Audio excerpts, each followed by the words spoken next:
Je vends mes peintures pas assez cher et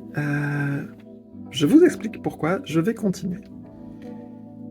Quand on fixe le prix d'une œuvre, on a tendance à fixer la valeur perçue de cette œuvre et donc en fixant des prix qui sont relativement bas, en particulier pour mes carrés 25-25, qui sont des petits carrés sur des cartons entoilés,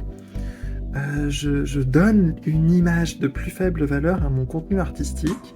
et c'est une démarche que j'assume et qui correspond à une réflexion un peu plus poussée que j'aimerais vous partager.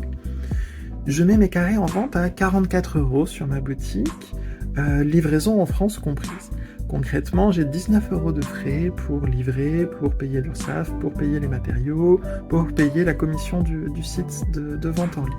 Il me reste donc 25 € pour payer le temps passé dessus, pour payer plusieurs heures concrètement, pour peindre, pour vernir, pour prendre des photos, faire de la communication, les mettre en ligne, les emballer, les envoyer. Donc ça veut dire que je ne me paye pas vraiment plus que le SMIC, très concrètement. Et c'est quelque chose que j'assume parce que j'en tire une valeur qui est différente. Quand je vends une œuvre plus grande, plus chère, je tire une certaine satisfaction de la reconnaissance de ma valeur artistique par la contrepartie financière. Et dans ces tableaux moins chers, je tire une autre satisfaction qui est une démarche que j'ai depuis le départ. C'est de rendre l'art accessible à des nouvelles personnes dans des nouveaux lieux et je veux pour ça fixer un prix qui devienne accessible à moins de 50 € pour faire une déco dans un petit studio pas cher, pour être dans une chambre d'enfant, pour être dans une cuisine, dans un salon, pour être dans un bureau, pour arriver dans des nouveaux lieux et pouvoir toucher des nouvelles personnes parce que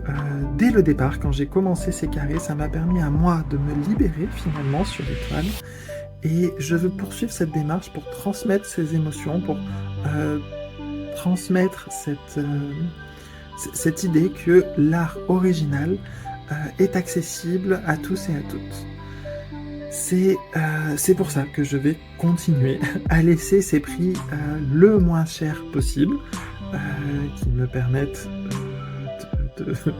de rentrer dans mes frais, mais je ne cherche pas à créer de la valeur artistique compensée par l'aspect financier, je cherche vraiment à diffuser mon art le plus possible. N'hésitez pas en commentaire à me dire ce que vous en pensez et merci beaucoup d'avoir écouté ces explications.